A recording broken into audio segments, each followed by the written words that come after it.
On va s'intéresser aujourd'hui à une prédiction économique qui va vraiment à contre-courant. On entend souvent parler de ras-le-bol fiscal, d'une grande révolte qui couve. Eh bien, l'analyse qu'on va décortiquer suggère que cette révolte fiscale n'aura sans doute jamais lieu. Ça peut paraître surprenant, mais il y a toute une logique derrière, et c'est ce qu'on va voir ensemble. Alors pour comprendre, il faut revenir un peu en arrière, au mouvement des bonnets rouges en France. À l'époque, pour beaucoup d'observateurs, c'était clair. C'était le début d'un soulèvement majeur contre les impôts, une sorte de jacquerie des temps modernes. L'ambiance était électrique, il y avait vraiment un vent de fronde dans l'air. Et les médias, ils étaient quasiment tous sur la même longueur d'onde. Le message qu'on entendait partout, c'était « Attention, la révolte arrive, elle est inévitable ». On nous la présentait un peu comme le retour d'une grande tradition française, prête à tout balayer. Et puis, pchit, le truc s'est dégonflé. Le grand soulèvement annoncé, ça s'est terminé en une petite réunion avec à peine 200 personnes. Alors là, la question se pose. Comment peut-on avoir un tel fossé entre la panique médiatique et ce qui s'est réellement passé? C'est là que ça devient super intéressant de regarder ça avec des lunettes d'économiste. Parce que, et c'est ça qui est assez fou, il y a des économistes qui, eux, l'avaient vu venir. Avec leurs outils, leurs modèles, ils avaient prédit que ça allait faire un flop.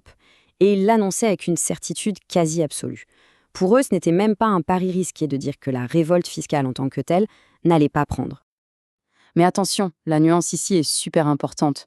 L'idée, c'est pas de dire qu'il ne peut y avoir aucune révolte. Une révolte générale, pour plein d'autres motifs, bien sûr, c'est tout à fait possible.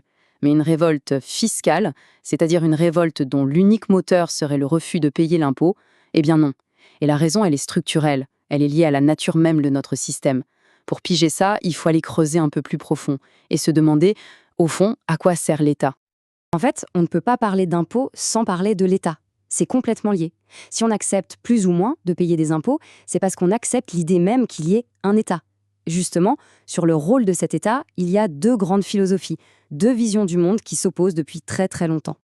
D'un côté, on a la vision de Hobbes, et en économie de Pigou. Pour eux, c'est simple. Sans un État fort pour mettre de l'ordre, c'est l'homme est un loup pour l'homme, le chaos total. L'État doit donc intervenir, arbitrer, corriger les problèmes. Mais le truc, c'est que quand il intervient, il fait forcément un gagnant et un perdant. Et de l'autre côté, on a une vision totalement différente, celle de Locke et de l'économiste Coase. Eux, ils partent du principe que les gens sont plutôt coopératifs. Ils peuvent s'arranger entre eux, négocier et trouver des solutions où tout le monde y gagne. Pour que ce soit plus clair, prenons un exemple tout bête. Imaginez une usine qui pollue une rivière et juste en dessous, un club de pêche qui subit les conséquences. La solution version Pigou, la classique, c'est l'État débarque et taxe l'usine. Résultat, le club de pêche est content, l'usine non. Un gagnant, un perdant. La solution version Coase, c'est de dire « mais attendez, ils peuvent peut-être se parler. L'usine et le club de pêche peuvent négocier. L'usine pourrait payer le club pour le dédommager, ou l'inverse, le club pourrait payer l'usine pour qu'elle installe des filtres. Peu importe qui paye qui, si un accord est trouvé, c'est que les deux s'y retrouvent. On a deux gagnants. Et ça, c'est un point clé. Parce que notre système politique, il est massivement construit sur la première idée, celle de l'intervention de l'État au nom d'un fameux intérêt général. Justement, parlons-en de cet intérêt général. C'est un mot qu'on entend tout le temps dans la bouche des politiques. Mais est-ce que ça existe vraiment? Est-ce que c'est si simple à définir? Eh bien, quand on regarde ça d'un point de vue mathématique, on se rend compte que c'est une notion beaucoup plus glissante, voire carrément une illusion. Ça, c'est ce qu'on appelle le paradoxe de Condorcet. En gros, ça démontre un truc assez dingue. Même si chaque personne a des préférences logiques et cohérentes, le résultat d'un vote démocratique peut être complètement incohérent. C'est-à-dire que le groupe peut préférer l'option A à l'option B et l'option B à C. Mais en même temps, préférer C à A, c'est un cercle sans fin.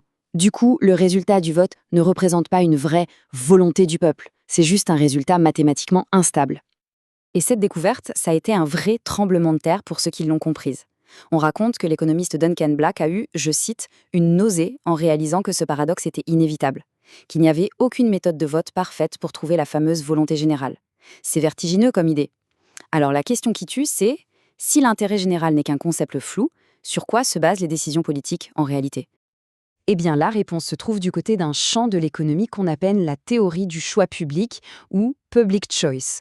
L'idée est toute simple en fait. On applique les mêmes outils que ceux de l'économie, mais pour analyser le comportement des politiciens, des électeurs, des fonctionnaires. Et ce que cette théorie nous apprend, finalement, ce n'est pas si sorcier que ça. C'est même une idée de bon sens. Le genre de truc que nos grands-mères avaient déjà compris intuitivement depuis belle lurette. Et voilà le cœur du réacteur. Les politiciens ne cherchent pas à servir un intérêt général abstrait. Non, Ils répondent avant tout aux groupes qui sont puissants électoralement, c'est-à-dire les groupes qui sont nombreux, bien organisés et concentrés. C'est un pur calcul stratégique pour se faire élire ou réélire. Prenons des chiffres concrets pour illustrer. En France, il y a environ 600-700 magistrats. C'est bien sûr un corps de l'État essentiel, mais numériquement, c'est un petit groupe. En face, on a l'éducation nationale, plus d'1,5 million d'agents. La question se pose, lequel de ces deux groupes va capter le plus l'attention des politiques? La réponse est assez évidente. Et cette logique, on la retrouve partout. Pourquoi est-ce que la situation dans les prisons est souvent un sujet délaissé? Tout simplement parce que les prisonniers ne votent pas. Ils n'ont pas de poids électoral. À l'inverse, prenez la communauté arménienne à Marseille, avec ses 120 000 membres. Là, tous les candidats leur font les yeux doux parce qu'ils peuvent faire pencher la balance dans une ville clé. C'est la même chose pour les lobbies très bien organisés, qu'ils soient industriels ou sociétaux. Ils ont une influence qui dépasse largement leur nombre. Bref, le pouvoir politique va là où est le pouvoir électoral. Bon, et maintenant, si on met toutes ces pièces du puzzle ensemble, on commence à voir très clairement pourquoi cette fameuse grande révolte fiscale est si peu probable. Tout ça, c'est une histoire de calcul coût-bénéfice. Mais pas pour la société dans son ensemble, non, pour les individus et les groupes qui la composent. Regardons la situation. D'un côté, il y a le coût des impôts. Globalement, c'est une somme colossale. Mais ce coût, il est dilué, réparti sur des millions et des millions de contribuables.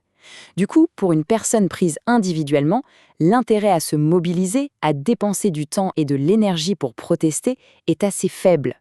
L'effort à fournir est énorme et le gain personnel, s'il y en a un, est tout petit et incertain. On a donc un groupe immense mais complètement éclaté et désorganisé. Et de l'autre côté du miroir, il y a les bénéfices de l'argent public, de l'argent de ses impôts. Et là, c'est tout l'inverse. Ces bénéfices sont très, très concentrés. Ils arrosent des groupes bien précis, bien organisés. Ça peut être des secteurs d'activité, des catégories sociales, des administrations. Et pour ces groupes-là, l'incitation à se battre bec et ongle pour garder leurs avantages, elle est maximale. Et c'est là qu'on met le doigt sur le problème fondamental. Il y a un déséquilibre de pouvoir qui est juste énorme. D'un côté, une foule de contribuables où le coût est diffus et l'organisation quasi impossible. De l'autre, des groupes de bénéficiaires bien soudés où le gain est concentré et l'organisation très efficace. Dans le jeu politique, on voit bien qu'il y a l'avantage. Structurellement, le second groupe part avec une longueur d'avance. C'est cette asymétrie qui fait qu'une révolte fiscale généralisée est si compliquée à lancer et encore plus à faire durer.